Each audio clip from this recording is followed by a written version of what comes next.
I'm going to introduce Kelly Kirkman. Kelly's going to talk a little bit more in depth of the same overview that I gave earlier. She's going to get into a little bit more details about specific things. So, Kelly, it's all yours.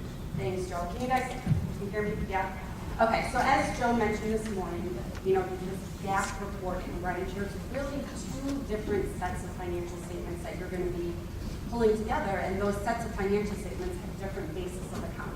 So you're really doing, two full different reports.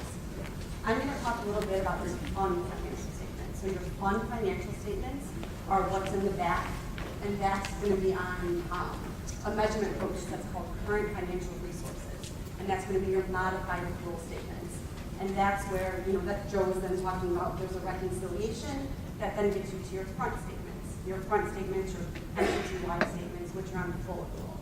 So what we're going to start out with talking about is the fund financial statements and the modified accrual version of accounting. So current financial resources is what your funds are reported on, and that means that you are going to record revenue when that revenue is both measurable and available. So the key to get here is the available piece, right? So available means that those revenues are collectible within a period that's going to be used to pay your current liabilities. So there's a time frame that you can recognize revenue if it's collected within a certain period.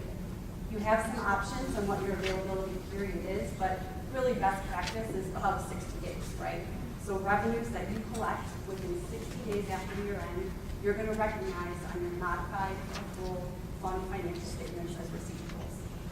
That's different from full accrual, which we'll talk about later, but full accrual is, full accrual, right? It's your revenues are recognized when they're received and your expenditures are when they're incurred. So you have to keep in mind the time frame when you're working with your fund financial statements.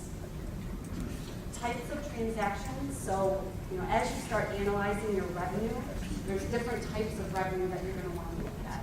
So your first, exchange transactions. That's really the simple one, right? One party receives something, one party gives something, you do something and you're compensated for it. So those are relatively straightforward. Your non-exchange transactions. So this is where one entity is giving or receiving something, but you're not receiving or giving something of equal value. So some of the common non-exchange transactions that most of you have are going to be your sales and your income taxes. Those are derived tax revenues. You're getting that money, you're not really having to do much. Same thing with imposed non-exchange, your property taxes and your fines. And then we get into your grants. Other types of revenue that are out there, extraordinary items. So those are things that are both unusual and infrequent. So things like this, it's going to depend on the entity. Some extraordinary items are environmental disasters, for example. But that's going to depend on the entity as well. A blizzard in Florida would probably be extraordinary, but a blizzard here in Indiana, probably wouldn't. So, analyzing that stuff is going to, some judgment that goes into that. Special items, that's unusual or infrequent, and it's also under the control of management. So this would be things like, selling a large building. That's something that probably doesn't happen very often, but it is under control of management, so that's something that would be a special item. And then also if there's any, forgiveness of debt and things like that would be special items.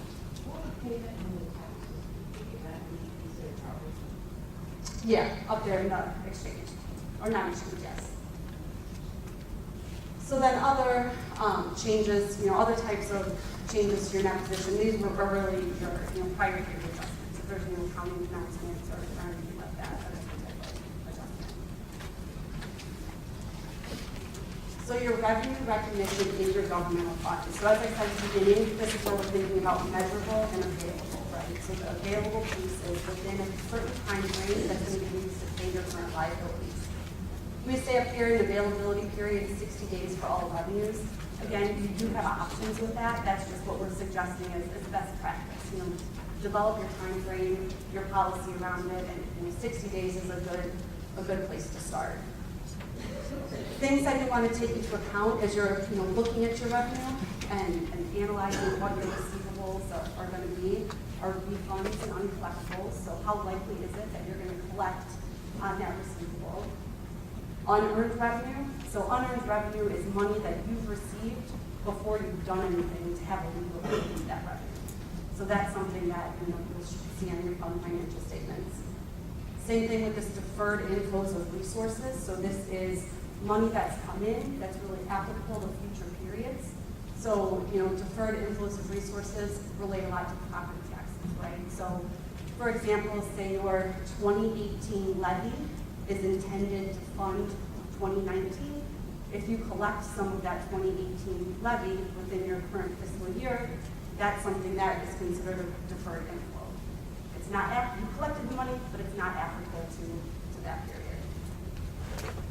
Miscellaneous revenues, these are your fees, charges for services, sales and income taxes. This is, again, where you'll want to look at what period, when you collected the money and what period it relates to. And then property taxes is probably the most confusing one. So property taxes, you want to go back to the intention of the levy. So your levy, what period was it intended to fund? And then that drives how you're going to recognize the revenue. So there are some, non-exchange transactions. So again, these are things where. Can I just stop you for a second? Yep. If you go back to the previous slide. The 60-day availability period is required for property. Oh, sorry, yes, that. No, that's fine. But if, for these other revenues, we really can use a different availability period. But in our discussion with the state board, we'd really like everyone to use the 60 days across the board for all the revenues. So, if anyone is thinking of using a longer or shorter revenue recognition period, please bring it up with, the state board, bring it up with your auditors so that we can have a discussion as to how that applies to the statements and how that impacts, the comparable statements throughout the state. So try and use 60 days for everything. Sorry. No, you're good. So non-exchange transactions, again, this is where an entity gives or receives something without receiving or giving something in return, right? And the majority of your non-exchange transactions, you're going to see that with grants. So you're going to recognize that revenue when eligibility requirements are met. Reimbursement grants are when it's had the allowable expenditures. On-behalf payments, commodities, donated capital assets. All things that you're going to want to think about as you're analyzing your different revenue sources and when is that really considered available to the entity. So moving on a little bit to expenditures. So again, expenditures follows the same, your revenues, we're using the current financial resources. So with modified accrual basis accounting, you're going to recognize a liability if it's expected to be liquidated with those current, financial resources. So things that you're gonna see payables and accruals for on the fund financial statements, things such as salaries, professional services, supplies, utilities, things like that. Things that are coming in, you're receiving invoices, you're going to pay it with money that you have. Things to watch out for, and these are some of the differences between fund financial statements, modified accrual, and government-wide financial statements, full accrual, debt. So on your fund financial statements, you will see expenditures for debt as you're making your debt payments, but you're not going to see a liability for that. That liability isn't expected to be paid with current financial resources, so that's going to be one of the items that is going to be on the reconciling item that gets you your government-wide statements. The same concept with OPEB, pensions, leases, accrued vacation, things like that, and legal judgments or termination benefits and landfill costs. You might see those kinds of expenses on your fund financial statements when you're paying them, but when it comes to the liability at the end of the year, that's more of a full accrual concept. So now if we're thinking about our income statement, right, our statement of activities, talks a little bit about revenue, expenses, and there's another section on the statement, the other financial sources and uses. So kind of, below the line things, right? So things that aren't your normal operating revenues or expenditures. When you issue debt on your fund financial statements, the proceeds, you're going to see that at the bottom of the statements. anything, associated with the debt as well, premiums, discounts, things like that.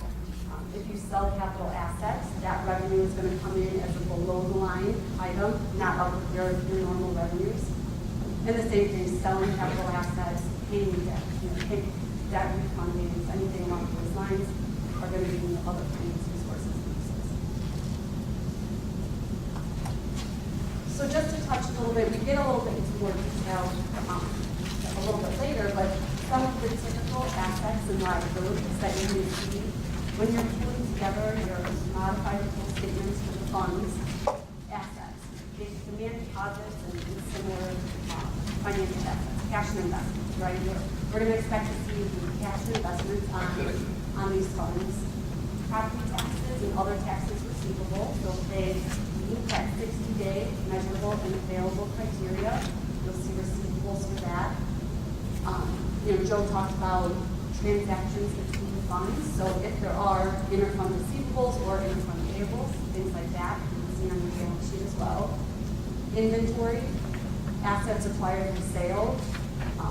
That's not very common. It can get complicated if you've got that acquired through sale, so something we want to reach out with. And then liabilities, your accounts payable, your accrued liabilities. So bills that have come in for services prior to year end that are expected to be paid, current financial resources would be a liability on the funds. Tax anticipation notes, so sometimes entities take out debt based on future tax revenue that they're expected to receive. So that's a short-term liability that we would also see on your statement, on your balance sheet. And then if there's any other liabilities or things like that we haven't covered that are meant to be paid with current financial resources, those are things that would show up on your balance sheet as well. So now jumping gears just a little bit. So we talked about the revenue recognition or the measurement focus and the basis of accounting for the funds. But now when it gets to financial reporting, you're not reporting all of your funds individually. As Joe mentioned, the focus is on the major funds, and I know some of you have hundreds of funds, right? So you're not going to have financial statements that are listing out every single fund. Your statements would be huge. So what you do, and I know this just says governmental funds up there, but this applies to governmental funds and enterprise funds. The way that financial reporting works is that you are only going to report on your major funds. So major funds, there's 3 different criteria for a major fund, and the first is the general fund is always major. So regardless of how much activity is running through your general fund, that fund is always major and reported on its own. Then you move on, there's a formula to determine all of the rest of the funds. So for a fund to be a major fund, it needs to meet 2 criteria. So your assets, liabilities, revenues, or expenses of that individual fund is greater than 10% of the total assets, liabilities, revenues, or expenses of that specific fund type, or of the governmental funds. Then if it meets that test, then you look at it to see if the assets, liabilities, revenues, or expenditures are greater than 5% of the total of all of your funds. So your governmental funds and your enterprise funds. So if a fund meets those 2 criteria, then it's a major fund, and for financial reporting, it's required to be reported on its own. One other one other option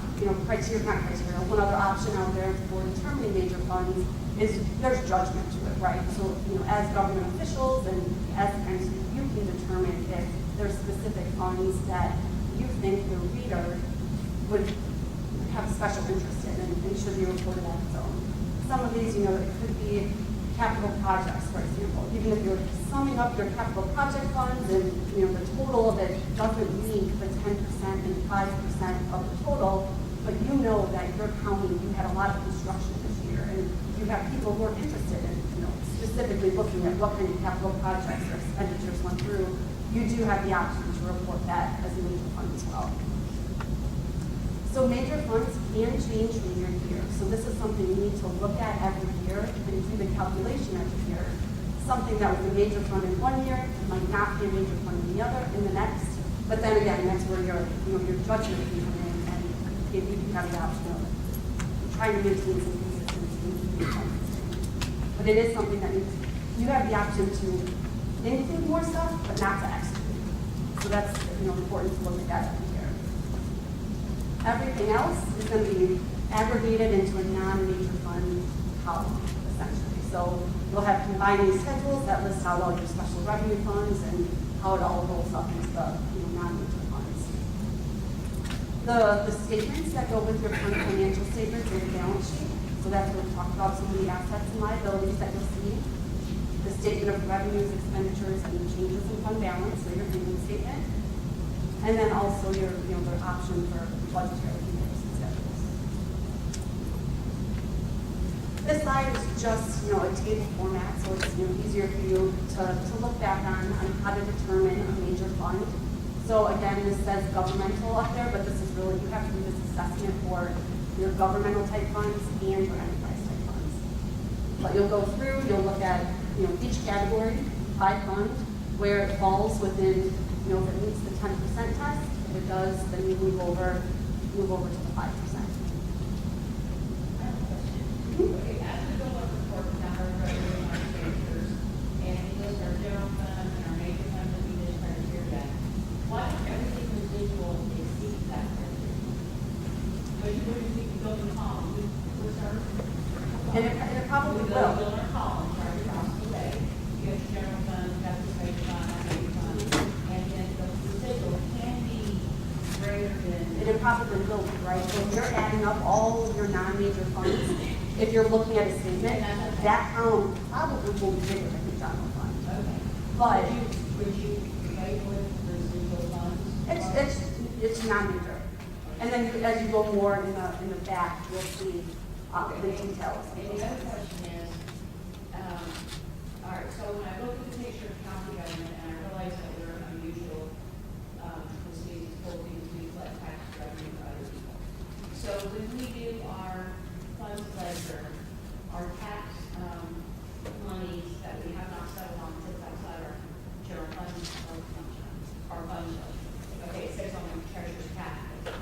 So there's X amount of dollars on treasurer's cash book, when we settle, because there's future settlement money, okay, for future periods. Okay, so the future periods aren't there yet, they don't meet the 60-day criteria, they're just hanging out there waiting for the next settlement, possibly 6 months away. And so you don't get that 60-day litmus test. Do we just exclude those from the financial reporting because we know we won't get that money yet, we know we're gonna get a portion of it, but other people will get portions of it, we just exclude it entirely? So the counties are very unique like that, you're not alone.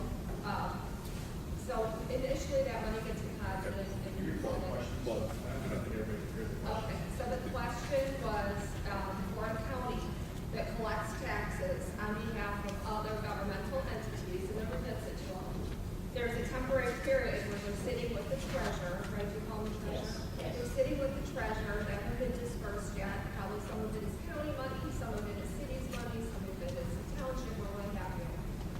And her question was, does that money just not get reported? So you have to bifurcate it. Here's the total pool. Did you say bifurcate? Bifurcated. Of the total, how much belongs to other county funds once it's distributed?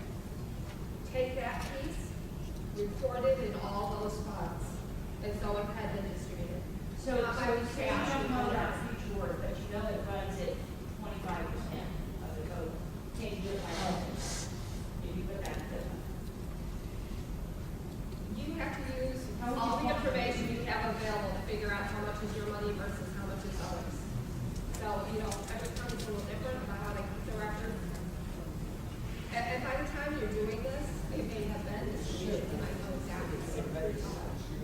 We in this say we distribute every 6 months. So if our report was at the end of the year, we would have roughly, not whole 2 months, 50 days of cash sitting there that is yet to be determined whose it is and who it goes to. And it really gets distributed for 4 months and 10 days. So if you have a pooled money and you don't have enough information, you know exactly how much belongs to the county versus other taxing entities, you have to estimate it to the best of your ability with the information last distribution. So we do it with 5% basis based on the last period, and is that good enough? Well, you would only base it on the last period if you think it's representative of this upcoming period. There might be other things that are different about this year or this period than last period. Ernie? I believe you covered it all, but a couple of things, if you could summarize the question for everyone, and Tammy, I don't know if you had anything else you wanted to add after, because I think I got the answer, so I think you covered it all, but for everybody, can you just review what the question was?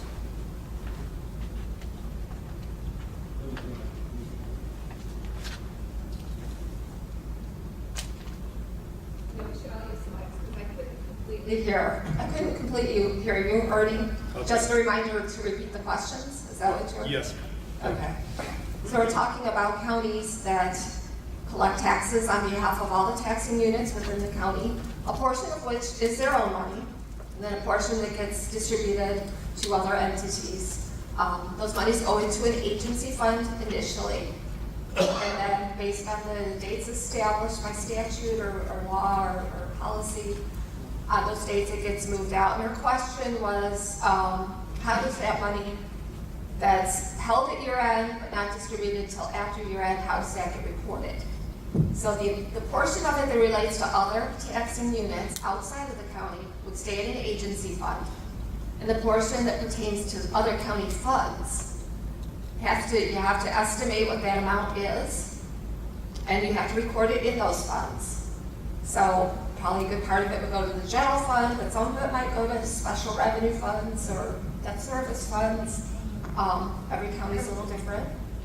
And so her follow-up question was, how would you estimate that? Could you use the last distribution made? And I said you could if you believe it is reflective of what is upcoming and what that distribution will look like. But facts and circumstances can change from the first half of the year to the second half. You might have new taxing units, so your percentage of the total would change based on that. So you really need to sit down with people in probably the assessor's office, the collector's office, the treasurer's office, all those different offices that are involved with the levy collection process, and say, hey, this is what we did last period. Is there anything that you're aware of that would significantly change the proportion that comes to us versus the proportion that goes to other units? Just have that conversation. If they say nothing's really changed, then you can build a good case for using the last distribution to develop those percentages. I know it's not what you wanted to hear. Sorry. That's my opinion. But we'll have no, that's significant amount of money for us. We'll have no idea. Yeah, it's significant. Collecting property taxes is hugely significant. It's material, your auditors will look at it. And there's a timing issue, right? It's not only do you have to figure out how much belongs to your funds, but now you've got accounting entries to get it recorded in those funds and removed from the agency fund. And the amount moved in and recorded has to equal the amount that is pulled out. So it has to all balance. It's difficult. It's a challenge, for sure.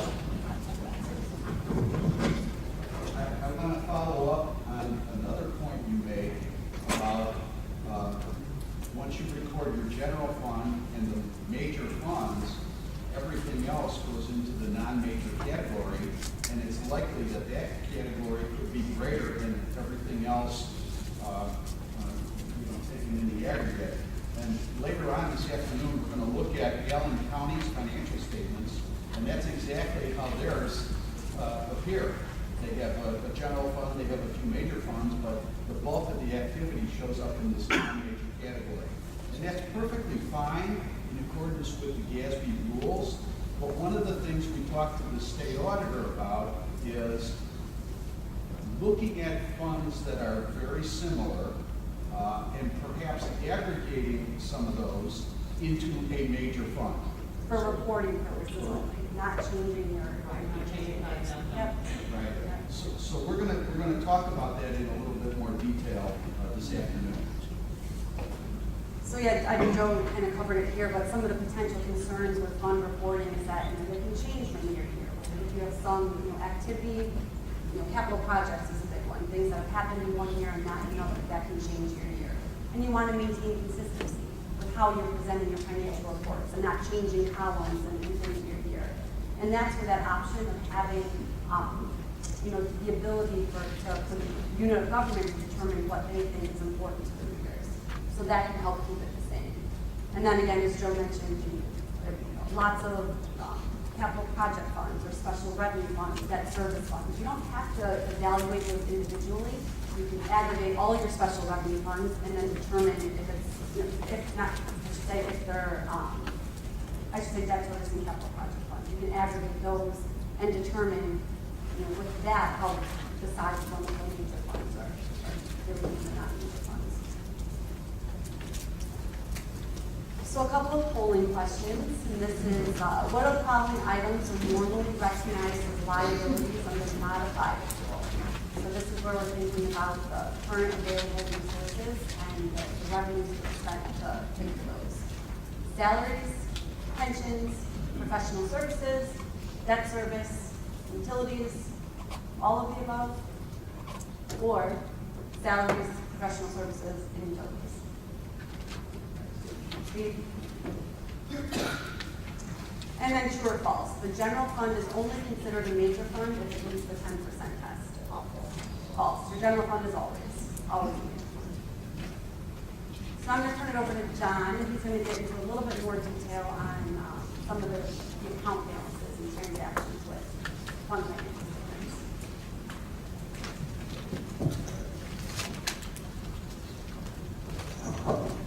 Thanks, Kelly. Just figuring out how to move here. Everybody hear me okay? All right, thank you. So I'm John George, I'm an audit partner at RSM. So we've heard a little bit, Joe gave an overview. We got Linda talking about reporting entity and the primary government. Pretty complicated, that component unit issue, pretty complicated. That's something obviously that needs to be determined. A lot of judgment involved in that. The best component, I think, from a discussion standpoint is with that judgment, utilization of that flow chart, documenting your judgment, thought process, talking through with the service provider, state board, making sure that understanding is there. And then you modify it as you go along. Kelly touched on the government-wide financial statements, fund financial statements is the basis of accounting. So what I'm going to cover here is the overall fund financial statement structure, right? So what are the components within the fund financial statement? And then further on, a lot of this might appear a little similar discussions, but we're getting to different levels of detail. Later on, we'll talk more about the details around some of these statements. But this is really more around the structure. So fund financial statements where we've got governmental funds, proprietary funds, our fiduciary funds, and our required supplementary information. So first off, our governmental fund balance sheet. So the balance sheet, based on modified accrual basis of accounting, we talked about the current resource measurement. So we don't have a classification, right? So we're only assets, liabilities, the near-term activities, so no need to classify those components. Fund balances, we've got the components, there's 5 components of fund balance: non-spendable, restricted, committed, assigned, and unassigned. The non-spendable component relates to items that we can't spend. We've got either prepaids, an asset component, or inventories.